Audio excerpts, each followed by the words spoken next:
Bonjour à toutes et à tous. Je m'appelle Sornedien, je suis en troisième année de thèse de santé publique au CESTIM dans l'équipe Quantim sous la direction du professeur Jean Godard. Et aujourd'hui, c'est avec un grand plaisir que je vous présente l'un de mes travaux de thèse intitulé La variation spatio-temporelle des hotspots du paludisme au centre du Sénégal de 2008 à 2012. Selon l'OMS, le plus grand fardeau du paludisme dans le monde est reporté en Afrique subsaharienne. Voilà, comme le montrent ces chiffres, au Sénégal, l'incidence a continué d'augmenter. Toute la population est à risque, mais à des niveaux de risque différents selon les zones géographiques, ce qu'on appelle une hétérogénéité spatiale. Et des travaux ont montré dans la littérature que cette hétérogénéité spatiale du paludisme contribue à la transmission de cette maladie. Là, je vous donne un exemple en fait d'une idée de ce que c'est une hétérogénéité spatiale. Par ailleurs, les facteurs environnementaux, météorologiques, entre autres, sont connus avoir une influence sur cette hétérogénéité spatiale. Et des études ont montré la pertinence de prendre en compte cette hétérogénéité. Et donc, l'OMS a recommandé de développer des stratégies de lutte ciblées pour accélérer le processus d'élimination du paludisme. Donc, quand on parle de stratégie de lutte ciblée, on pense à cible. C'est quoi notre cible? Il s'agit d'un ensemble de zones géographiques les plus à risque, qu'on appelle hotspots, qu'on doit identifier de façon précise. Ils sont suspectés, d'après la littérature, à être à l'origine des épidémies, des épisodes épidémiques qu'on observe dans nos pays. Cependant, ces hotspots peuvent être stables ou être instables dans le temps. Exemple, si l'année dernière, Marseille était hotspot du paludisme et que cette année, il le reste, ou que ce soit Paris qui le soit. C'est ce qu'on appelle instabilité ou stabilité, même s'il n'y a pas le palud en France. Cette instabilité, qu'on appelle aussi variation spatio-temporelle, a une influence en fait sur l'efficacité des stratégies de lutte. De plus, les facteurs qui sont associés à cette variation sont très peu étudiés dans la littérature. Et donc, dans notre travail, nous nous sommes intéressés d'abord à décrire la variation spatio-temporelle du paludisme, des hotspots du paludisme au centre du Sénégal, et ensuite identifier les facteurs météorologiques, environnementaux et de prévention qui sont associés à cette variation. Et donc, plus concrètement, nous allons d'abord déterminer les périodes de transmission du paludisme, ensuite déterminer les hotspots du paludisme dans chaque période de transmission, et enfin déterminer les facteurs qui sont associés à les facteurs qui sont associés à la variation de ces hotspots de période en période. Cette étude a été réalisée sur un ensemble de 575 villages, là au centre-ouest du Sénégal. Ce site fait partie du plus grand système de surveillance démographique et sanitaire du Sénégal. De plus, ce site a été l'objet d'un essai clinique sur la chimioprévention saisonnière du paludisme, qui consistait à administrer une combinaison de sulfadoxine et d'amodiaquine à des enfants de moins de 9 ans. Donc, nous avions l'information si chaque village avait ou pas participé à cette chimioprévention. Là, je vous présente tout d'abord la période de notre étude était de janvier 2008 jusqu'en décembre 2012. Et ce tableau récapitule l'ensemble des variables que nous avons utilisées dans notre travail. Nous avons utilisé les cas de paludisme confirmés par test de diagnostic rapide, l'information de la chimioprévention pour chaque village, si oui ou non ils ont bénéficié de la CPS, la population de chaque village, le cumul de pluie et les types de végétation qui peuvent être des arbustes, la prairie, les terres cultivées ou bien une végétation mixte.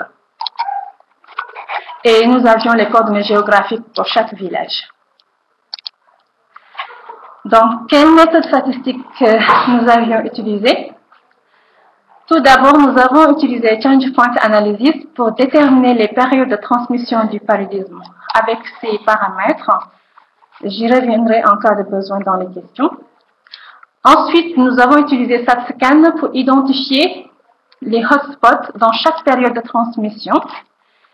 Et enfin, nous avons utilisé un modèle additif généralisé mixte pour identifier les facteurs qui sont associés à la variation spatio-temporelle des hotspots du paludisme via cette équation-là. Donc là, c'est l'effet de chimioprévention qu'on a mis globalement. Le F11, c'est une fonction spline qui va nous permettre d'estimer le risque dans le temps qu'un village soit hotspot, et ça pour chaque type de végétation. Ensuite, le F2 représente une autre fonction spline pour estimer le risque d'être hotspot selon les quantités de pluie, et ça aussi pour chaque type de végétation. Et la fonction 3 nous permet en fait de faire une interpolation spatiale qui va nous permettre d'estimer le risque selon l'emplacement géographique du village. Et là, nous avons les postes de santé que nous avons pris comme facteur aléatoire. Et ça, c'est des logiciels que j'ai utilisés pour cette étude. Donc, les premiers résultats descriptifs ont montré 5 périodes de basse transmission qui commencent entre janvier ou février de l'année N et qui finit entre juillet ou août de la même année, et 5 périodes de haute transmission qui commencent entre juillet ou août de l'année N et qui finit entre janvier ou février de l'année N plus 1, l'année qui suit. Et là, les périodes de basse transmission ont fait durer entre 21 et 30, tandis que pour les hautes transmissions, c'était entre 20 et 28. Pour le nombre de hotspots, c'est pareil, c'est entre 10, 43 et autres, etc.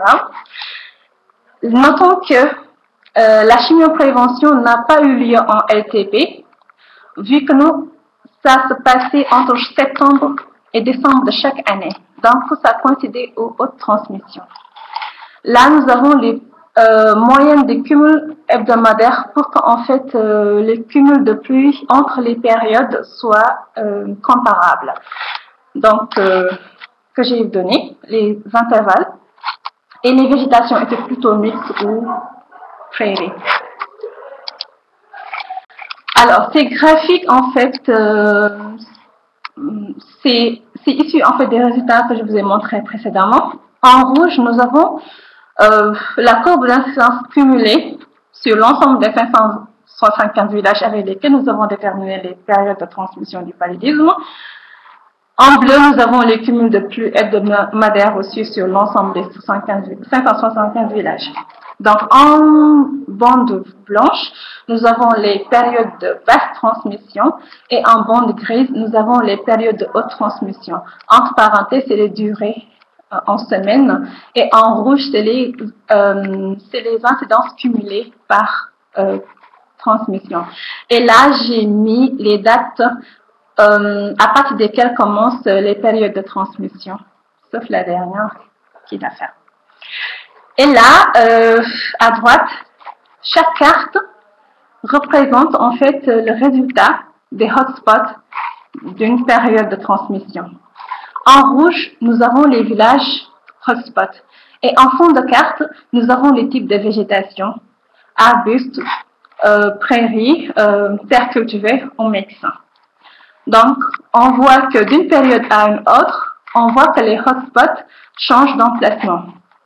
Donc, à partir de là, on peut dire qu'en fait, les hotspots au centre du Sénégal étaient instables. Et donc, on se demande quels sont les facteurs qui sont associés à cette instabilité ou à cette variation spatio-temporelle. Donc, le modèle GAM a donné ces premiers résultats-là. Ceci a expliqué 38% de la variabilité. La chimioprévention diminue le risque qu'un village soit hotspot.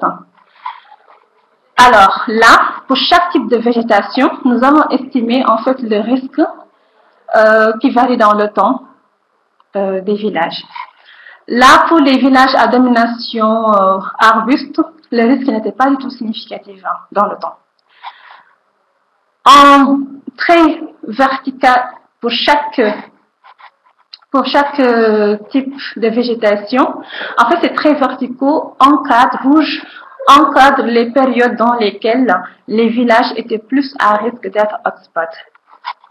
Et les autres ratios, le risque pour les prairies oscillait entre 1,6 et 8,4. Pour les terres cultivées entre 1,72 et 2,96, ainsi de suite, juste pour les mix entre 1,50 et 8,7. Alors là, nous avons un deuxième résultat où nous avons le risque pour qu'un village devienne hotspot en fonction de la quantité de la pluie, et ça pour chaque type de végétation. Donc pour les végétations à type déjà, il faut savoir que chaque trait vertical rouge montre le seuil à partir duquel la pluie devient un facteur de risque pour chaque type de végétation.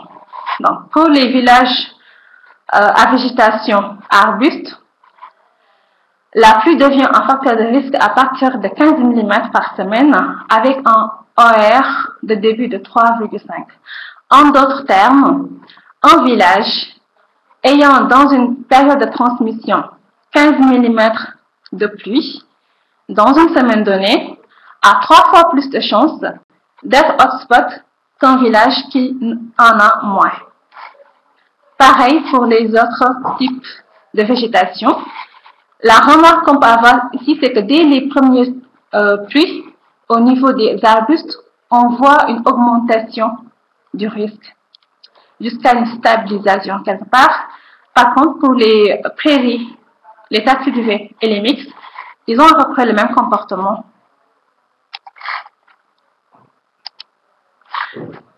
Et là, c'est le résultat de l'interpolation spatiale. Donc, plus ça va vers le rouge et plus le risque est élevé.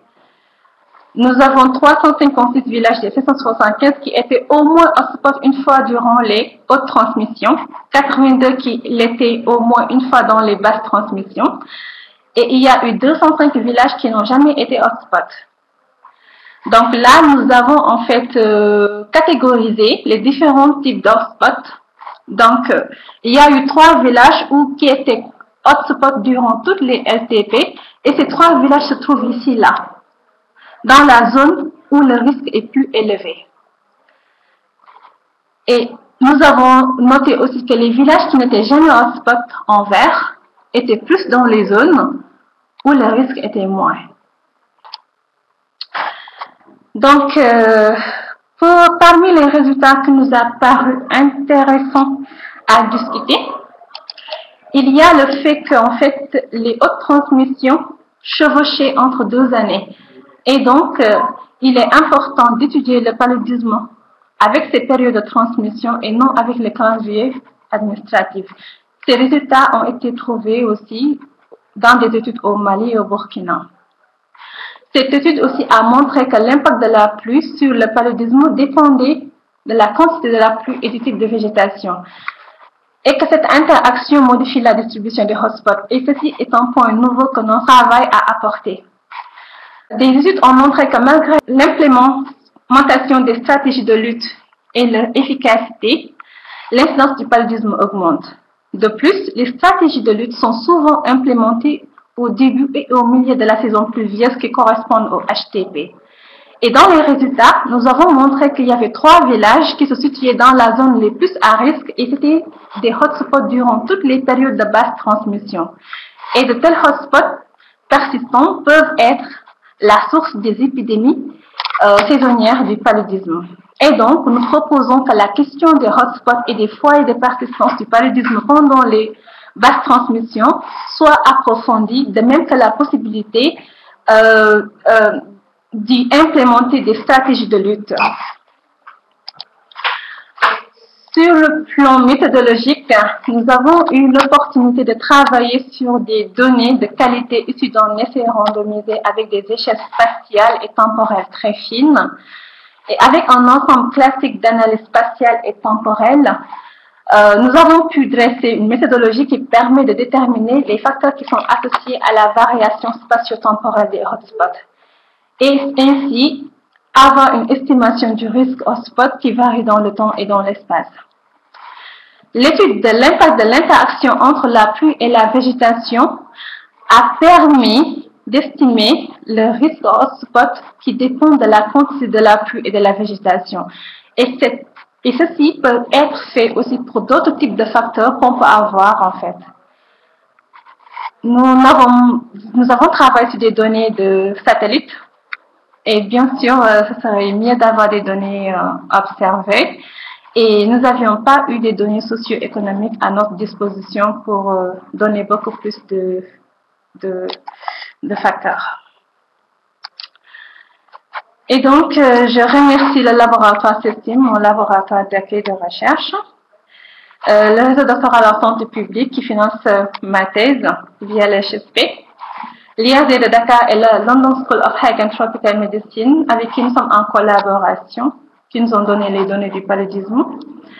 Et je ne pourrais terminer sans remercier toute cette équipe derrière moi qui a beaucoup contribué à ce travail-là. Et là, je vous ai présenté quelques références sur le paludisme et les méthodes que nous avons utilisées dans ce travail et les packages R utilisés. Je vous remercie de votre attention.